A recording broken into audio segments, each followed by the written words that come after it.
talk to the man who's bending metal. Can't stress enough the engineers directly with the shop people all the time. And Kelly, when you had a problem, you'd have a meeting and decisions were made right then. He was always very fair. He could be very tough. He was no pussycat, I'll tell you. A Skunk Works produziu seu primeiro avião em 1955, o U-2. Para evitar os radares soviéticos, o U-2 foi projetado para voar a 23 mil metros de altitude. Em 1956 começaram as missões de reconhecimento aéreo sobre a União Soviética. Mas os modernos sistemas de radar soviéticos eram mais avançados do que se esperava. When the U-2 flown by the CIA first began their operations over the Soviet Union, they were shocked to discover that the Soviets were tracking them even on the very first mission. Todo U-2 que sobrevoasse a União Soviética corria um grande perigo. The U-2 was being tracked, and that was a great concern to not only to our country but to Lockheed, who had promised that this airplane would never be seen. Determinado a criar um avião espião melhor, Kelly Johnson recomeçou do zero. Ele resolveu projetar uma nova aeronave supersônica que voasse mais rápido e mais alto que o U-2, com o mínimo de presença possível nas telas de radar inimigas. Mas em 1º de maio de 1960, um desastre aconteceu. Um U-2 pilotado por Francis Gary Powers foi abatido por um míssil SA-2.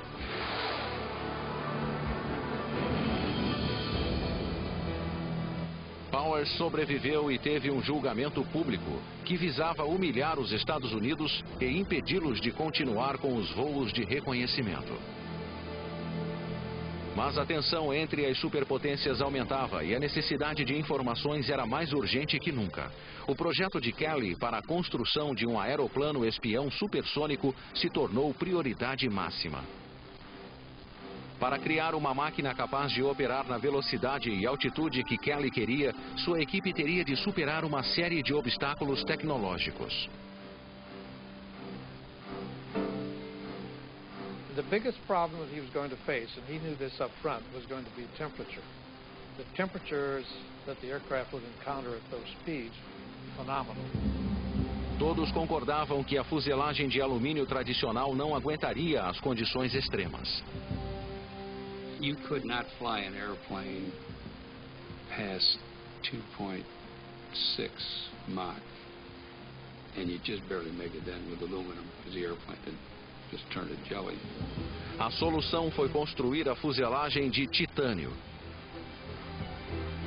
Ele era leve o bastante para subir a mais de 24 mil metros e forte o bastante para suportar as temperaturas geradas em voos de Mach 3. No one had ever built an airplane out of titanium. So he had to begin from scratch. We didn't even have tools that you could use to develop titanium and to bend it and to shape it and to make an airplane. So we had to start by designing tools. It was a gigantic undertaking. Criar uma aeronave que voasse à velocidade de Mach 3 já seria difícil, mas o grupo também teria de combinar esse desempenho com a nova tecnologia stealth. Para evitar características que facilitassem seu rastreamento, o avião tinha um formato revolucionário. As asas foram fundidas ao corpo do avião, e a superfície alongada da frente da fuselagem tinha a habilidade de defletir ondas de radar. O mesmo acontecia nas barbatanas traseiras, nos cones pontudos das turbinas e a parte inferior quase achatada. Um material especial que absorvia as ondas de radar foi desenvolvido para revertir todas as pontas. When you look at an SR-71, 20% of what you see is composite. You know, it's just unbelievable at that time. And it was developed in our shops. An SR-71 was 100 times smaller radar return than an F-14, which is only half as big and was developed 10 years later.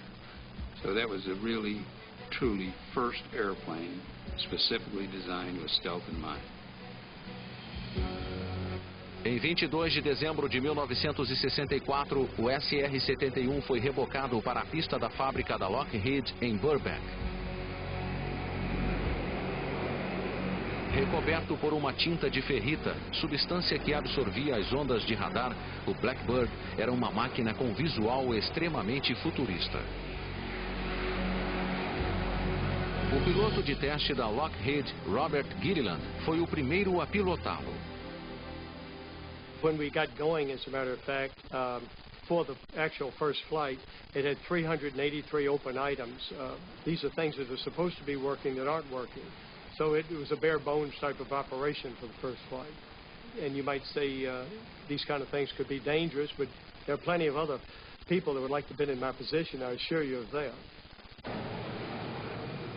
The exhilaration when we made the first engine run, and they had those afterburners going in there, and that thing is straining against those cables, and I just felt, boy, this is really going to be something.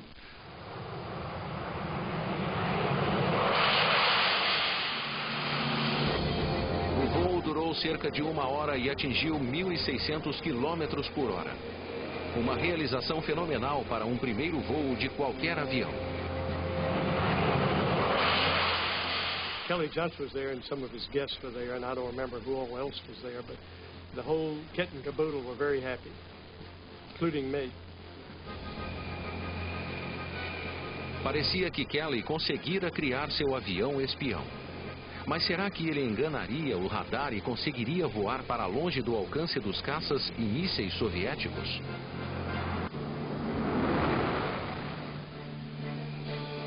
Voando a uma velocidade superior a Mach 3, a mais de 24 mil metros de altura, o Blackbird era o jato mais veloz e de maior altitude do mundo.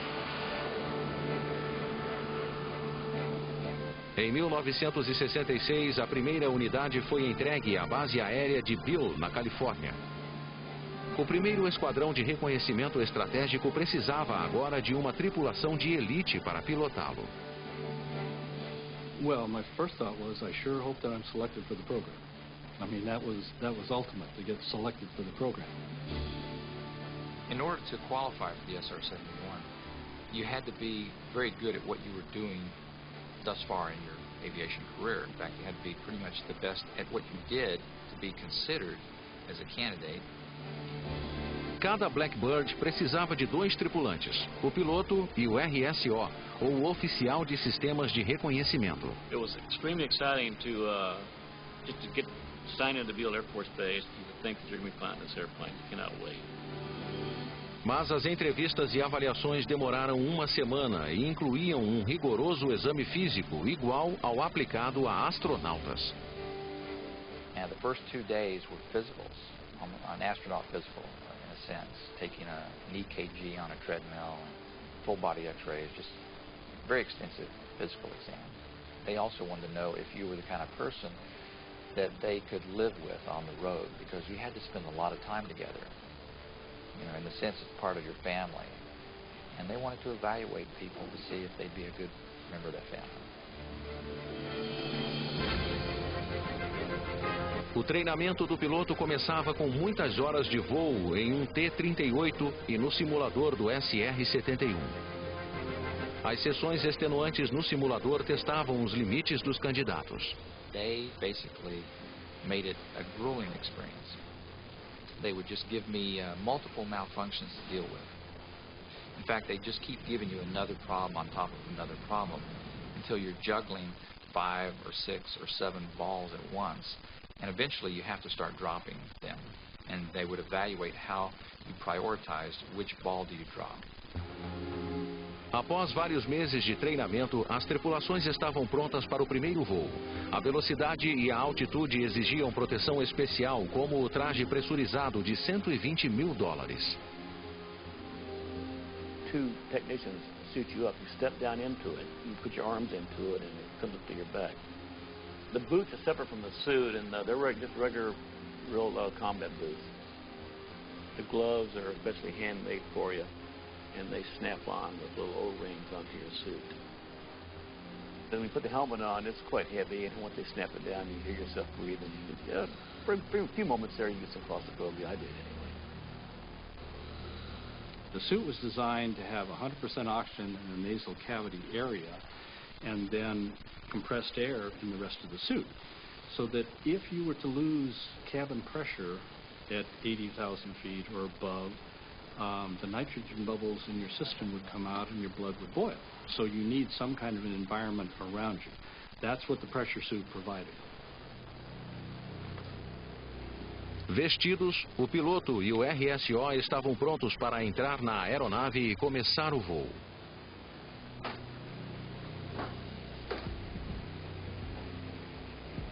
There are 3 people that do nothing but strap you into the cockpit. And unlike a lot of aircraft, this cockpit is down sort of in the bowels of the aircraft. You get placed down inside the cockpit and strapped in. And then the canopy is lowered on top of you. You don't even lower it yourself. Someone has to do that for you and lock it down. You're kind of becoming part of the aircraft, and it's becoming part of you. O combustível era inflamado através de jato de gás e as turbinas J-58 eram acionadas.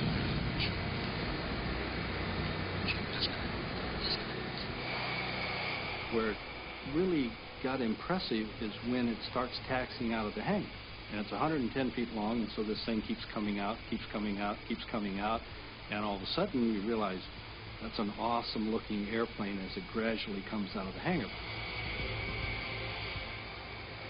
So here we were looking at an airplane that was going to be going 2,000 miles an hour, and its design was so futuristic. It was like no other airplane that had ever been designed, because it was going to fly in an environment that no other airplane had ever been in. Tower Astra 30 is number 1 for takeoff.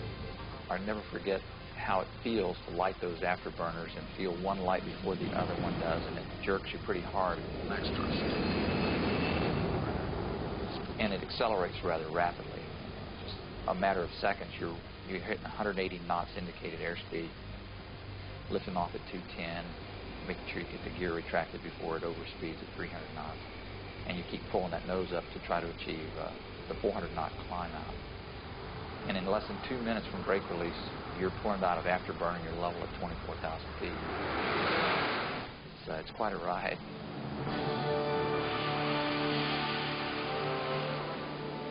I remember the first time I took the aircraft up to speed and to altitude, I went through Mach 1, and then I approached Mach 2, and it went through Mach 2 without the slightest indication of any problems, and I marveled at that.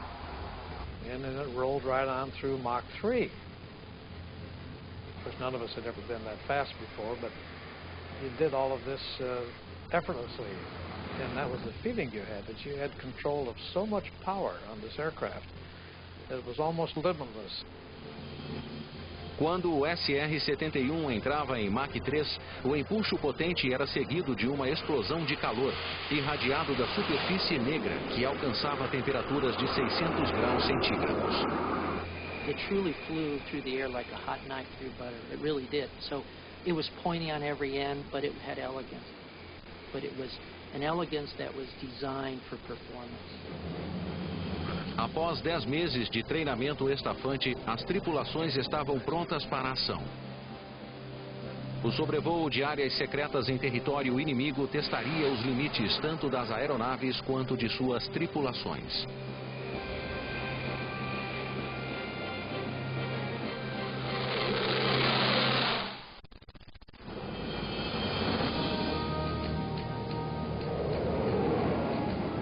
Em 21 de março de 1968, um SR-71 partiu em sua primeira missão decolando da base aeronáutica de Kadena, em Okinawa, no Japão.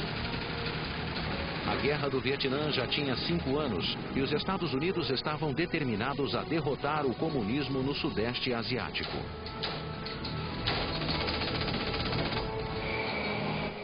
A missão dos tripulantes era coletar informações fotográfica e eletrônica dos inimigos. Eles voaram diariamente sobre regiões onde um simples erro podia lhes custar a vida e provocar um incidente internacional. this program, the margin for error was so narrow, almost to nothing, that it really was the pressure of flying the mission flawlessly. So that, because if anything went wrong, we would be on the 6 o'clock news. As missões eram sempre cuidadosamente planejadas. As tripulações estudavam em detalhes a rota e as áreas que sobrevoariam e informavam-se da capacidade de defesa do inimigo. Well, we try to stay well informed about our adversaries' capabilities, about their ability to track our movement, our aircraft, any potential surface-to-air missiles that might be a threat to us, or any aircraft that might be a threat to us during a flight. 3 horas antes, os tripulantes eram examinados e ingeriam uma refeição com alto valor proteico, como filé e ovos. O chefe da missão e sua equipe inspecionavam o aparelho durante várias horas à procura de problemas mecânicos. Pre-flight on the aircraft starts around midnight. We're staying for a 6 or 7 o'clock launch in the morning. And there's a lot of procedures that you go through. Cameras have to be uploaded. The bays are in the forward section of the chines. And then the cameras was electrically lifted up into it. We always loaded a light load of fuel for the mere fact that it's a lot easier on the airframe, it's a lot easier on the tires, the landing gear, and so forth like that. There was always excitement in the air, electrifying. Every time you fly the airplane, everybody was keyed up. Everybody did their job and did it extremely well. I took it very, very seriously. Everybody worked together, and it was a team effort, and everybody knew that they was striving for that one thing, and it was perfection.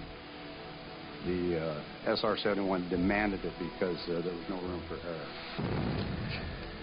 When you get ready to launch the airplane there, things are happening so fast that you send the airplane off, and of course you're going to be concerned about whether or not it's going to come back. You're constantly thinking whether everything is correct or not, and those questions kind of creep into your mind.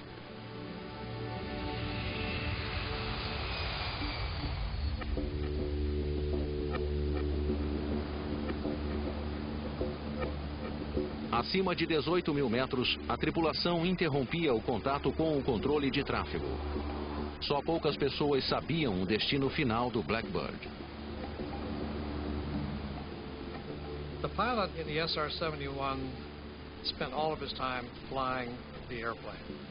The airplane operated on autopilot, that's true, but you had to kind of hand fly the autopilot. It demanded your attention all the time. And so the fellow in the back seat, the reconnaissance systems officer, he handled all of the auxiliary systems. Sentado no cockpit traseiro, o RSO precisava manter o avião na linha negra, a rota pré-estipulada até o alvo. Ao alcançar território inimigo, ele se concentrava no radar e nos sistemas de defesa, tentando obstruir as comunicações do inimigo no caso de um lançamento de míssil.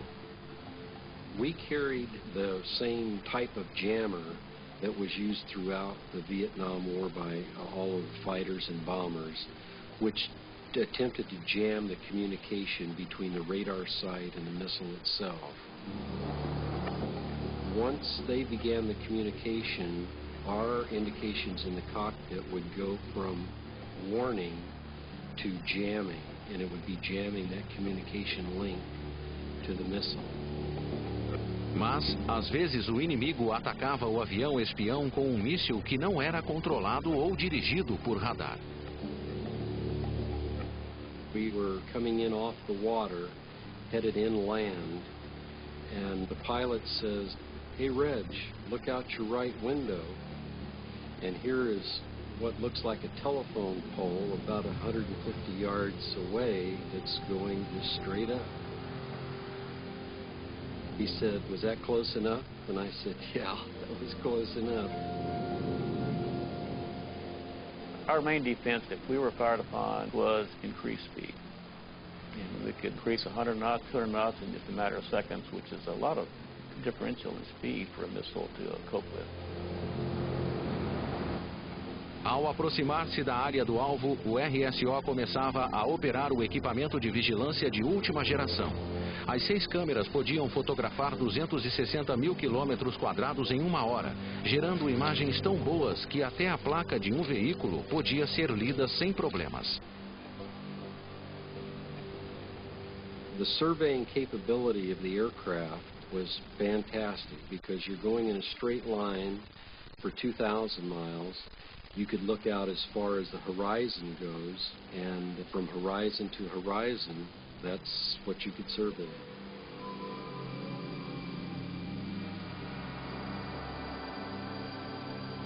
Os tripulantes que voavam na camada mais alta da atmosfera tinham uma visão única do mundo. The first thing that you notice that's phenomenal is the change of the sky color. At about 60,000 feet, the sky turns a deep indigo, steel blue that is so mesmerizing. You just want to look at it. It's fascinating. If I flew the aircraft up near the Arctic Circle, and I might actually traverse dawn to dusk and back 2 or 3 times. I've seen the sun rise and set 3 times on a flight, which is very unusual. And we're actually flying faster than the Earth's rotation, so we're outrunning the sun.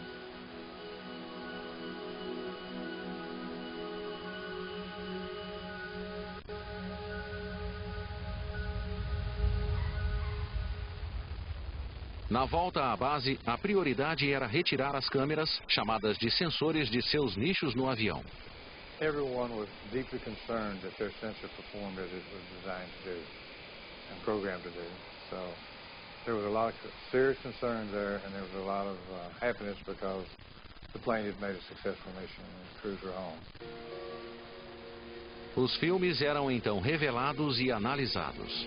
The photo interpreters were a brilliant bunch of young airmen, and they could look at that film and they could spot something had been moved or a new facility was going up. They were great at that.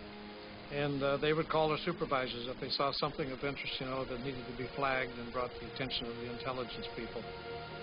One of the things I enjoyed about flying the Blackbird was knowing that information is power. The information we would gather could very well preclude bombs having to be dropped at all.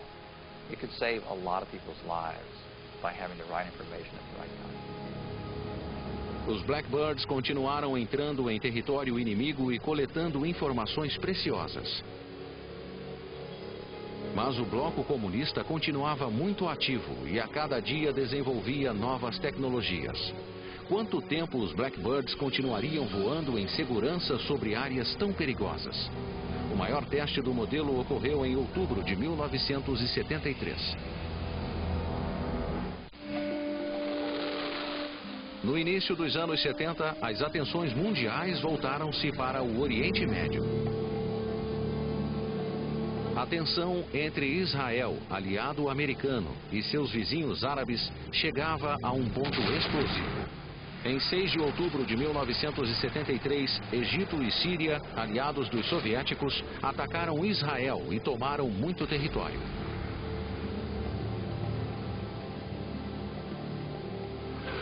Com o envolvimento do Oriente Médio na política da Guerra Fria, a derrota israelense poderia levar a um conflito nuclear. Os soviéticos já tinham no espaço seu satélite Cosmos 596, que lhes dava informações imediatas das frentes de batalha e deixava-os um passo à frente dos americanos. Era a hora do Blackbird entrar em ação. Ele decolaria da Força Aérea Griffiths, em Nova York, e voaria direto para o Oriente Médio. O voo teria 11 horas de duração com 6 reabastecimentos. Nenhum tripulante de Blackbird já participara de uma missão tão longa e complexa. I flew a 10.5-hour training flight, and I was beat. By the time I got out of the airplane, I said, whew, that's about as far as I can fly. But when they said you can fly 11 hours and 20 minutes, you jump up and you say, yes, sir, I'll be happy to do that.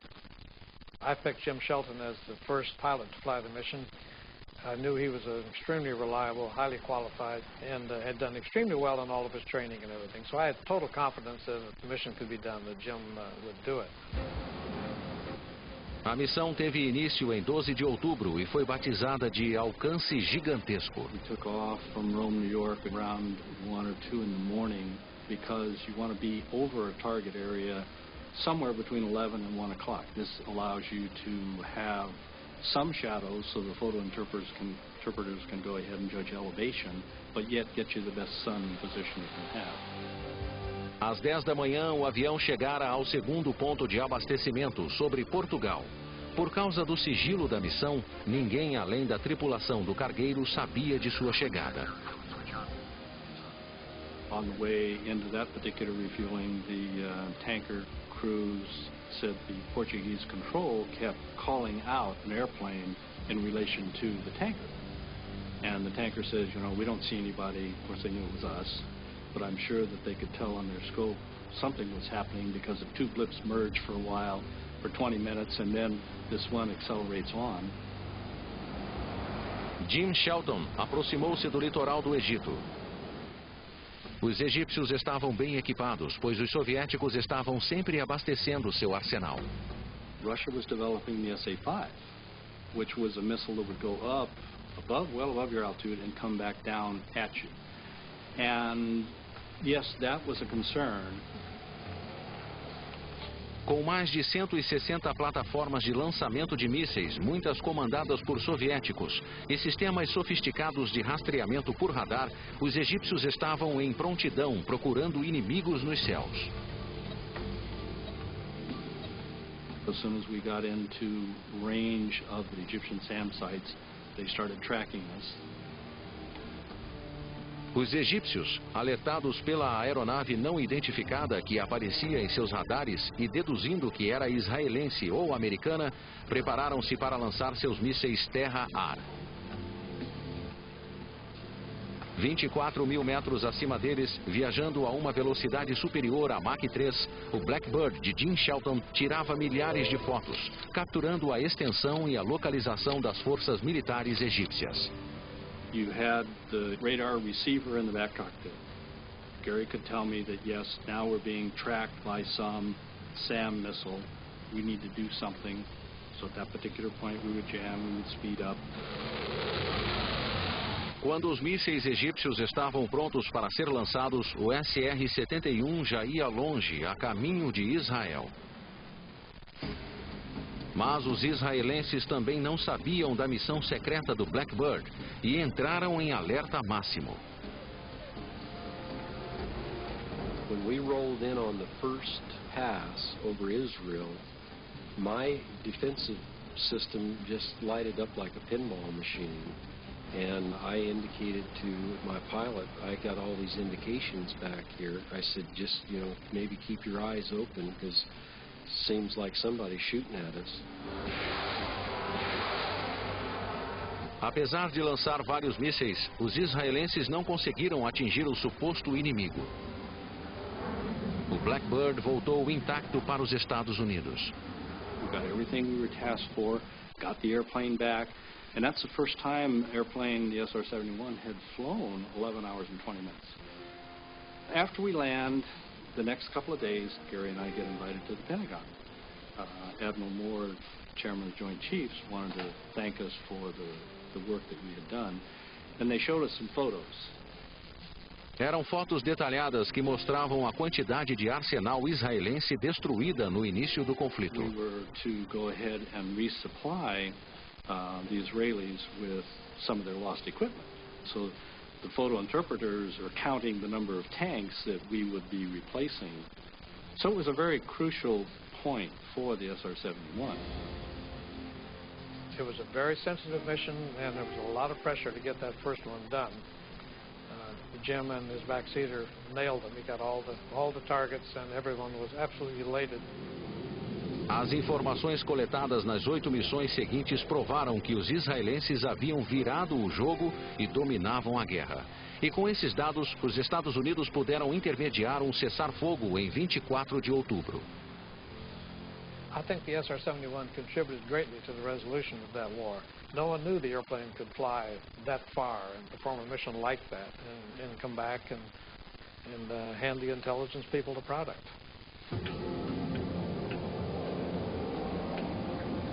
O Blackbird também quebrou recordes.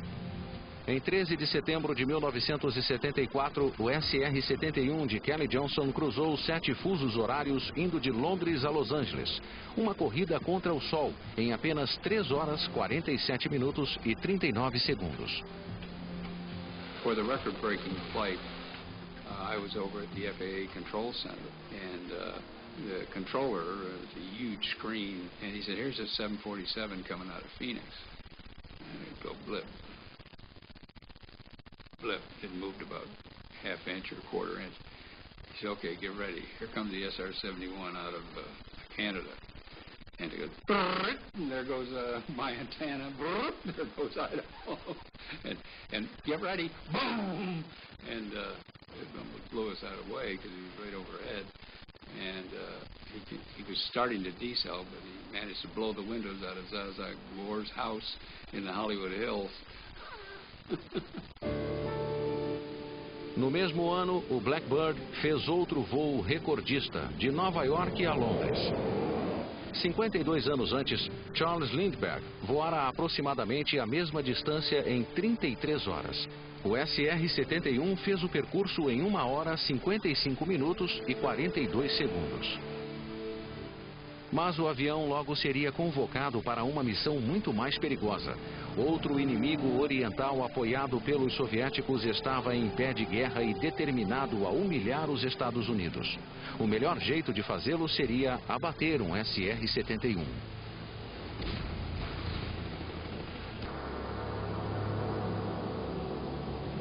A tensão continuava entre os Estados Unidos e boa parte do mundo árabe. Em 1972, o líder da Líbia, coronel Muammar Gaddafi, declarou que ajudava organizações terroristas na Europa e no Oriente Médio.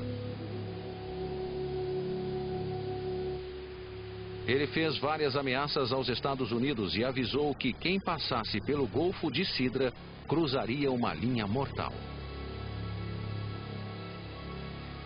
No início de 1986, o terrorismo atingira níveis inéditos em todo o mundo. A paciência do presidente Reagan estava no fim. Gaddafi deserves to be treated as a pariah in the world community. We call on our friends in Western Europe and elsewhere to join with us in isolating him. If these steps do not end Gaddafi's terrorism, I promise you that further steps will be taken. Em 5 de abril de 1986, uma bomba explodiu em uma discoteca de Berlim Ocidental. Entre os 232 mortos, havia 2 militares americanos.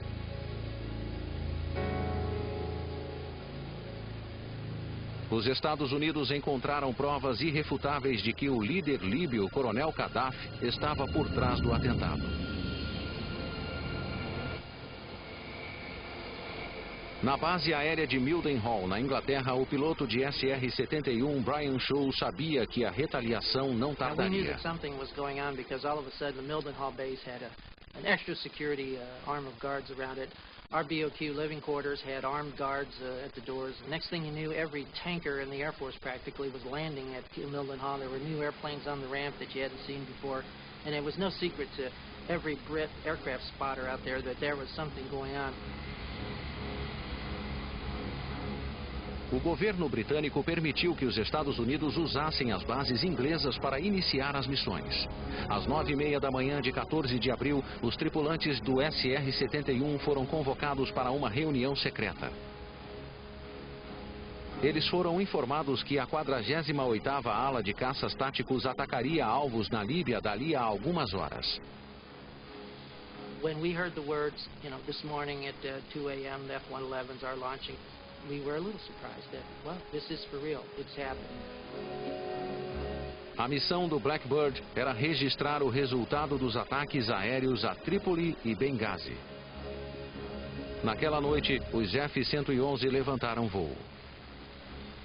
So when we're trying to sleep, in the middle of the night, you're awakened by the roar of F-111s taking off. Listening to that, it was quite serious at that time because we knew maybe some of those people wouldn't come back.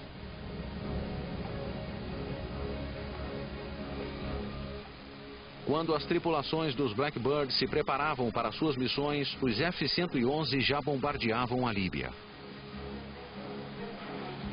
fellow Americans, at 7 o'clock this evening, Eastern Time, air and naval forces of the United States launched a series of strikes against the headquarters, terrorist facilities, and military assets that support Muammar Gaddafi's subversive activities.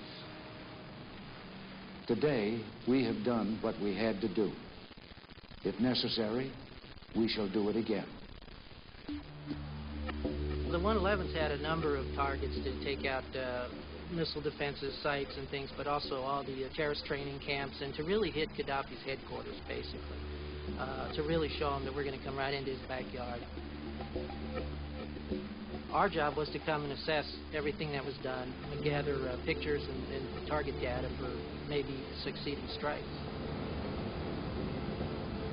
Como os Blackbirds surgiam logo após bombardeio, suas tripulações encontravam a sofisticada defesa aérea libanesa em alerta total e ansiosa para retaliar.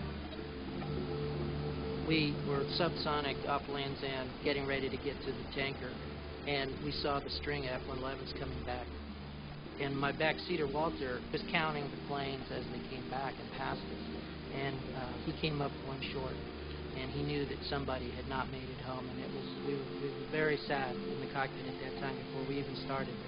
We had lost an entire crew, but yet it gave us more resolve.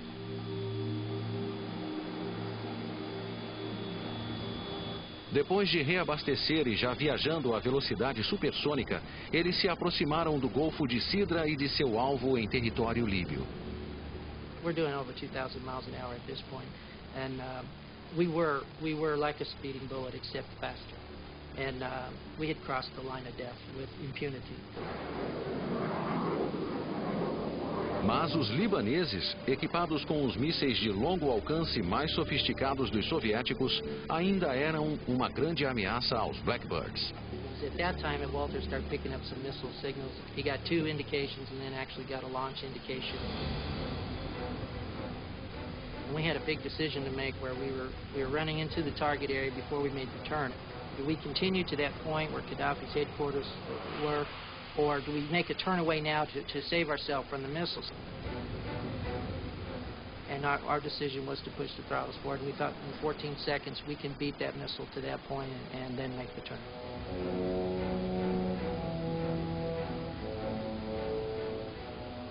Made the turn, went feet wet, got to the coast, and I will tell you, that was probably the fastest I've ever seen the SR-71 fly. Eles foram mais rápidos que o míssil, tiraram as fotos e afastaram-se da zona de perigo. Walt said, "Okay, you can pull it back now." My hand was still locked in the forward position there. We were seeing Mach numbers that were a little scary, that we had not seen before, and the jet did it effortlessly. As fotos indicaram que a missão de bombardeio fora um sucesso e o comando americano decidiu não haver mais necessidade de bombardear a Líbia e arriscar mais vidas de pilotos americanos. We brought back the confirmation of to whether we needed to go in again or not, what we had really done, where their defenses were, what they really had. But we made a statement to Gaddafi, and if you'll notice, you remember, you didn't hear a lot from him for a long time after that. Mas apesar do sucesso dos Blackbirds na Líbia, seus dias estavam contados. No final da década de 80, os militares concluíram que o programa era custoso demais e cancelou sua operação. Dali em diante, a vigilância americana seria feita por satélites.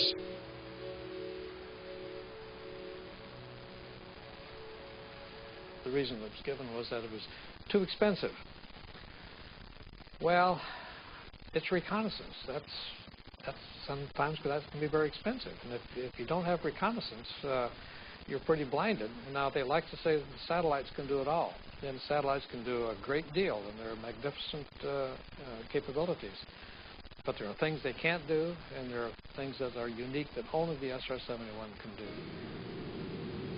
Em 20 de dezembro de 1989, o SR-71 fez sua última decolagem da fábrica da Lockheed, em Burbank, homenageando todos que trabalharam com o excepcional avião.